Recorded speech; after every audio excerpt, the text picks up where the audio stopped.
Егер де сенің қолыңда ақша тұрмайтын болса, яғни жиналмайтын болса, мүмкін сен жалқау емес, тек қана осы 10 әдетті күнделікті түрде жасап жүрген шығарсың. Неге байлар байи береді, ал кедейлер кедейлене береді? Себебі байлар ол кедейлердің әдетін жасамайды, ал кедейлер байлардың әдетін жасамайды, сәйкесінше кедейлене береді. Бүгінгі видеода мен осы 10 әдет туралы айтатын боламын. Бізде ең алғашқы әдет ол біздің ақшамызды санамауымыз. Әрине санаймыз ғой, бірақ та қайда кетіп жатқанын санамаймыз да. Яғни бізде деген айдың басында ақша болады да, и соңында ол ақшаның қайда кеткенін тупо білмей қаламыз. Бұл енді кедейлердің классикасы деп айтсақ та болады. Ал байлар болса, олар кіріс шығынын мелочь тиынына дейін санап жүреді достар. Яғни бұл өзінің финансовый сауаттылығым болып саналады достар. Яғни сіздерде деген, мысалы біз сезімге беріліп ақшаны смело құрта саламыз да. Мысалы бір нәрсе жегіміз келіп тұрады, соны ала саламыз, бірақ та бізде ақшамыз оған жетеді да, келесі күнге жоқ деген секілді. Яғни сезімге беріліп біз покупка жасап қоямыз да, сондықтан бізде ақша қалай тез кетіп жатқанын байқамай қаламыз. Яғни бізде деген ақшамыздың кірген ақшаны санамаймыз, шыққан ақшаны санамаймыз. Яғни күні бойы сол ақшаны қандай заттарға құртып жатқанымызды жазып жүрмейміз. Енді күнделікке жазбасақ та, былай телефонға заметкаға да жазсаңыздар болады. Мысалы, сол ақшаңызды қай жаққа кетіп жатыр, мелочь болсын, 100 теңге болсын, 10 теңге болсын жазып жүріңіздер. И аптаның соңында, айдың соңында немесе күннің соңында соны қараңыздар и есептеңіздер. Ішінде вообще сізге керек емес болмайтын затқа да қаншама ақша кетіп қалуы мүмкін. Яғни ол аз ақша, бірақ та аздан үзіксіз ол көбейе береді да достар. Сіздер білмей қаласыздар, яғни бұл сөздің екі түрлі де балансы мағынасы бар. И бізде сондықтан да ең маңыздысы біз кірген шыққан ақшаның бүкілін санап есептеп отыруымыз керек. Ал енді екінші әдетке келетін болсақ, бұл бізде кредит, рассрочка, қарыз беру деген секілді кете береді. Яғни біз өзіміздің қолымызда жоқ нәрсені алғымыз келеді де, бұл уақытша дофамин береді. Яғни сіздер деген ақшаға деген шыдамсыздық деп аталады. Яғни кредит аласыз, рассрочка аласыз, оны бөліп төлейсіз деген секілді. Әрине оны төлей алуыңыз мүмкін, бірақ та төлей алмауыңыз да мүмкін. Яғни бұл қысқаша азарт деп аталады. Яғни сіз ақшаға шыдамсызсыз да. Мысалы, сіздің айлығыңыз түседі 1-2 аптадан кейін, бірақ оған дейін сіз бір затты алғыңыз келіп тұр. Яғни шыдамсызсыз деген сөз. Яғни кредит алу, рассрочка, біреуге қарызға ақша беру деген заттар, және де біреуден өзін алу деген заттар, бұл өте қате достар, қате. Сондықтан да бұлай вообще істемеңіздер, сіздерге вообще кеңес бермеймін. Әрине қатты может денсаулыққа байланысты деген секілді мықты себептер болмайтын болса, онда ондай затқа бармаңыздар. Үшінші әдет ол қазір жақсы, қалғанын кейін көреміз деген әдет. Яғни сізге қазір жақсы болып тұр, яғни қолыңызда ақшаңыз бар, соған қалған затыңызды алдыңыз. Бірақ та ертеңгі күнге сіздің ақшаңыз жоқ, мысалы бітіп қалды. Сіз ойлайсыз, может қазір давай алайын, менде комфортты, рахат болады, бірақ та ертең келесі күні не істейтініңізді білмейсіз. Яғни оны ертең шешемін, яғни кейінге қалдырасыз. Яғни кейін дейтін бұл сол кедей адамдардың символ сөзі болып саналады достар. Жасайтын заттарыңызды, бүгін жасайтын заттарыңызды ертеңге кейінге қалдыру деген секілді. Мысалы солай. Яғни сіздер деген, яғни мынандай сөз бар, яғни осы сәтпен өмір сүр деген, ол да шын, бірақ та яғни болашақ бізде жоқ, ол бола ма болмай ма белгісіз. Сондықтан болашақпен де өткен шақ өтіп кетті, онымен де өмір сүрме, тек осы қазір өзінде бар сәтпен өмір сүр деген термин сөздер бар. Яғни оған келсем негізінде, бірақ та енді қазіргі заманда ол сөз жұмыс жасамайды.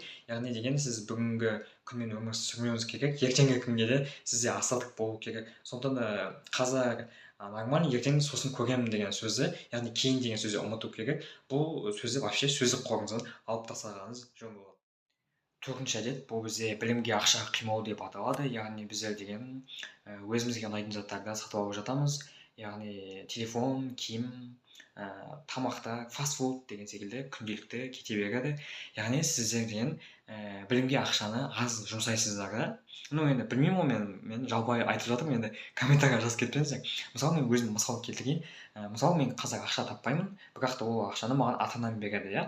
И мен ата-анам берген ақшаның жартысына минимум 3000 теңге мен 5000 теңгенің аралығында кітап сатып алдым делік, иә. И сол кітапты мен оқимын, одан керегімді алып практикада қолданып көремін, басқа адамдарға да сол білімді беріп пайдалы боламын. Яғни мен ата-анама ол ақшаға кітап алдым деп айтатын болсам, маған ұрыспайды. Сондықтан да достар, біз деген білімге ақша құюды білуіміз керек. Яғни бізде деген сіздер ешқандай бай болмай То есть бай болғыңыз келсе ең бірінші фундамент ол білім десек. Сондықтан мысалы ең кішкентай мысалы сол жаңа мен айтқаным кітап. Мысалы мен деген 2024 жылдан бастап кітап оқып бастадым. И қазір менде енді кітапқа примерно бір 20 мың үстінде ақша құйып тастадым деп смело айта аламын. Ата анам да біледі, яғни оған ешкімде претензия жоқ десек. Сондықтан курс болсын, білім болсын, оған ақша құрту ешқандай да минус емес, яғни ол бізге болашағымызға деген инвестиция. Мысалы қазір сіздер білетін шығарсыздар, Асланбек Жұмағали дейтін бізде ютубер бар, өте көптеген американский каналдар бар, золотой кнопкалар бар, серебристый кнопкалар бар. И сол ютубердің бізде деген курсы бар. Сол курсын тоже мен сатып алған болатын, яғни ай сайын төлеп создыртып типа солай жасасаңыздар болады. Енді алтыншы әдетке келетін болсақ, алтыншы әдет ол бізді өзімізді шектеу, яғни маған бәрібір деп ойлау. Яғни бізге нормамен жүру, баланспен жүру. Әрине баланспен нормамен жүрген жақсы, бірақ та егер де сіздің қолыңыздан келетін болса, сіз тек қана жоғары нәтижеге мақсат қоюыңыз керек. Яғни деген бізге мысалы сабақта осындай баға алсам жетеді, осындай баға алсам жетеді, немесе үстем жетеді, осы маған болады деген сияқты өзіңізді шектемеуіңіз керек. Яғни маған бәрібір деген затты қолданбауыңыз керек. Сізге вообще бәрібір болмау керек, себебі бұл өмірде бір ақ рет өмір сүресіз, сондықтан екі рет өмір сүрсеңіз енді бәрібір деген болмайды ғой, логично. Сондықтан да десек, өзіңіздің өміріңізге жауапкершілік алып, маңызды болып қарауыңыз ол міндетті. Яғни сіз міндеттелесіз, ол сіздің өміріңіз, жеке өміріңіз болғаннан кейін. Яғни қандай жағдай болмасын, максимально нәтиже алуға тырысуыңыз керек. Бірақ та фокусты нәтижеге емес, прогресске, то есть процесске қою керек. Яғни сіз процессті жақсы жасамай жатып, нәтижені ойлайтын болсаңыз, онда сіз процессті провал жасайсыз да, и нәтижеге сәйкесінше жетпейтін боласыз. Сондықтан да ең бірінші нәтижені емес, процессті ойлауыңыз керек. Яғни өзіңізді тек қана жоғары бағалауыңыз керек. Келесі әдет, ол 7-ші әдет, бізде өзіміздің ортамызды дұрыс таңдамау. Яғни байларда, байлардың ортасы өте мықты болады. Олар тек қана өзінің, әрине бұрыннан ескі таныстарымен, жақындарымен араласады. Онымен қоса өзінің саласындағы мықты нәтижеге жеткен өзінен биік адамдармен, яғни өзінен қарағанда мықты адамдармен, үлкен адамдармен араласады достар. Біз де солай болуымыз керек, яғни өзіміздің бағытымыздағы бізден қарағанда тәжірибесі мол адаммен араласып, соның қасында жүретін болсақ, біз дамитын боламыз. Ал егер де өзіміздің әлсіз адаммен араласатын болсақ, керісінше біз оған пайдамызды беріп, ол бізге қарап тәжірибе жинайтын болады, яғни біз бір орында қалып қаламыз жасақ. Сондықтан да біз деген тек қана ортамызды дұрыс таңдауымыз керек, яғни өзімізге ұнайтын дамушы ортаны таңдауымыз керек. Яғни деген бөлмедегі ең слабый адам сіз болсаңыз, онда бұл деген абсолютный успех деген сөз. Яғни сіз қасыңыздағы өзіңізден мықты адамнан қарап көптеген нәрсені үйрене аласыз. Ал егер де бөлмедегі ең мықты адам болатын болсаңыз, бұл деген полный провал. Яғни оның еліктейтін адамы сіз боласыз да, и сіз бір орында өзіңіз қалып қаласыз, оған барлық нәрсені үйретесіз. Яғни ол да жақсы, бірақ енді сізге минус болады. Яғни менің айтқым келгені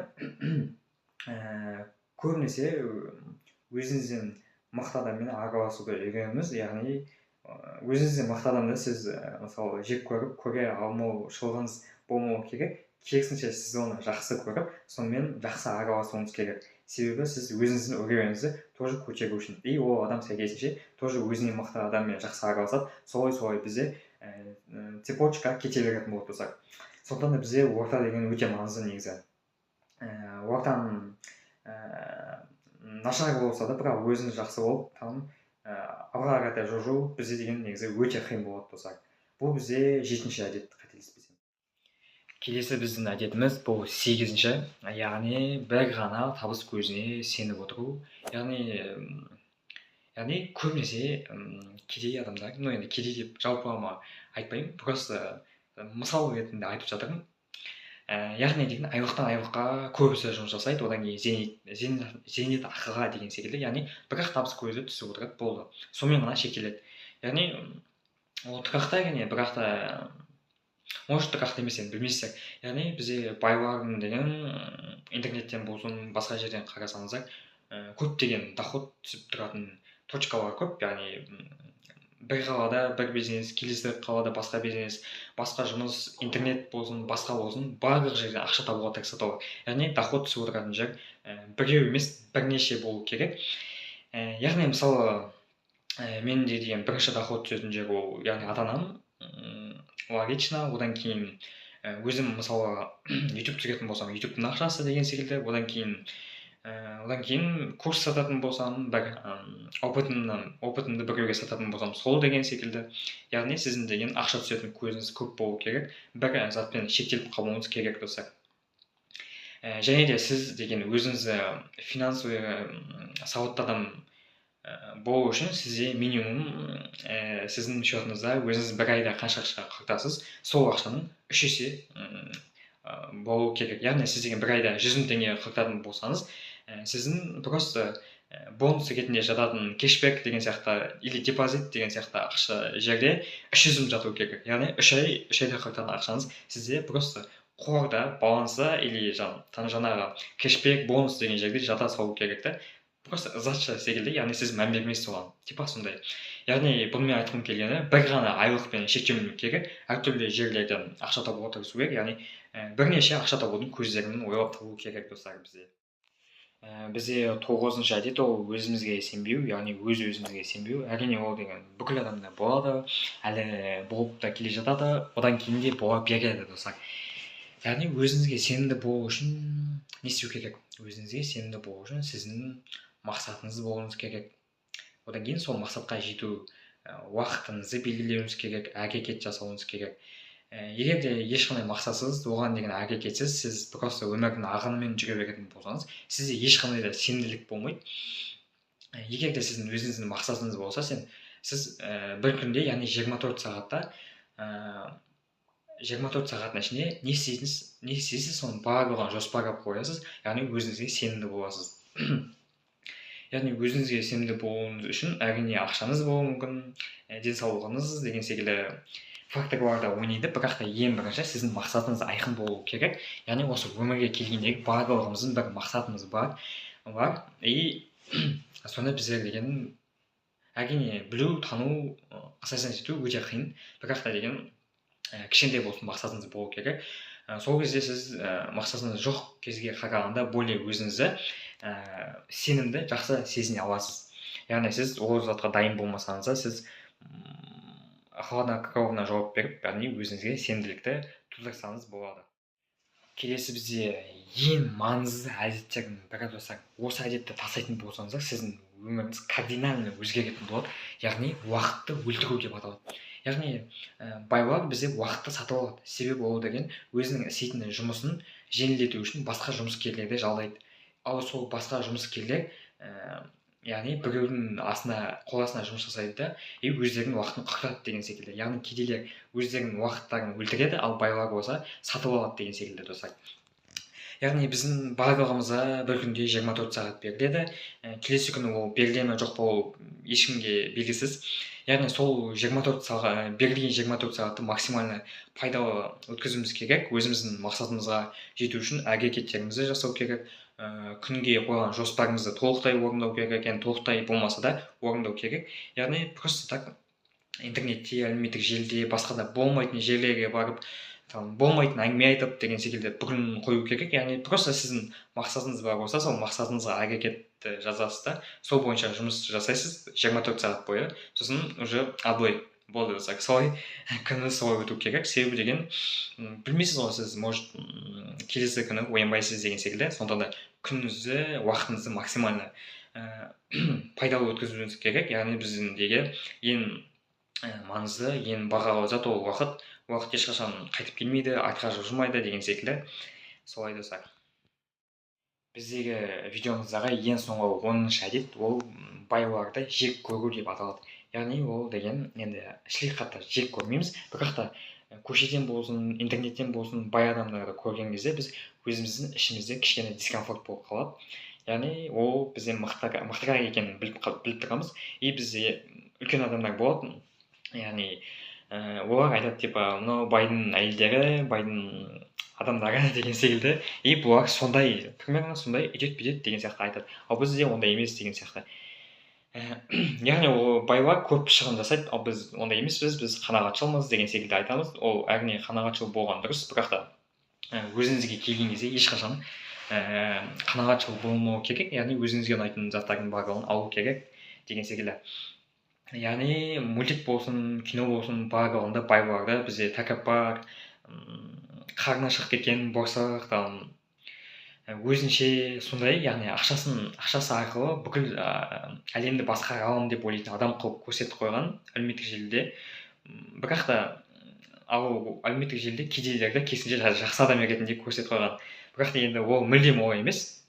Яғни тәкаппар, өзінше ешкімді менсінбейтін де кедей адамдар болады, және де өте қарапайым бай адамдар да болады, мысалы. Солай. Сондықтан да достар, ешқандай бай болсын, кедей болсын, қандай адам болса да жек көру, және де ешқандай затты білмей жатып шешім қабылдау, біреуді өсектеу, өзіңізге қатысы жоқ затқа басыңызды сұғу, оның барлығы сіздің уақытыңызды алып қояды. Сондықтан да ондай майда заттарға ондай ешқандай пайдасы жоқ, бос заттарға ойыңызды, уақытыңызды, яғни бағалы, ешқашан қайтып келмейтін уақытыңызды құртпауыңыз керек, ол өте маңызды бізде. Осымен біздің видеомызда өз мәресіне жетті, яғни осы айтқан 10 әдеттің кемінде 3-еуі сіздің бойыңызда бар болатын болса, онда ол сіз кедейсіз деген сөз емес. Яғни бұл жаман деген сөз емес. Жаманы ол сол әдеттеріңізді біле тұра өзгертпеу. Яғни байлық бізде уақыт өте келе, яғни тұрақтылықпен, дисциплинамен келетін зат. Яғни байлық қана емес, барлық нәрсе тұрақтылық арқылы келеді достар. Бір затты бастап соңына дейін аяқтамайтын болсаңыз, сіз ол заттың нәтижесін көрмейсіз. Сондықтан да бастаған затыңызды соңына дейін апарғаныңыз ол өте маңызды. Және де қорытындылай келе, осы видеода 10 әдеттің жартысы болсын, 1-2 болсын, бәріміздің бойымызда бар, яғни оны біліп асасын етіп тұрған адамның да бойында бар. Сондықтан да бұл әдеттерді күннен күнге қысқарта берулеріңіз өзіңізге пайдалы болып саналады достар. Енді достар, менің арнама жазып қойыңыздар, лайк басып, комментарий жазып, өздеріңіздің ойларыңызды жазып кетіңіздер. Мен сіздерге жауапты міндетті түрде қайтаратын боламын. Және де описаниеда менің әртүрлі әлеуметтік желілерім бар, соған да жазылсаңыздар болады. И менің каналымда тек қана осындай пайдалы, қызықты білім беретін контенттер болады. Сондықтан да осы арнамды қолдауды жазуды ұмытпаңыздар.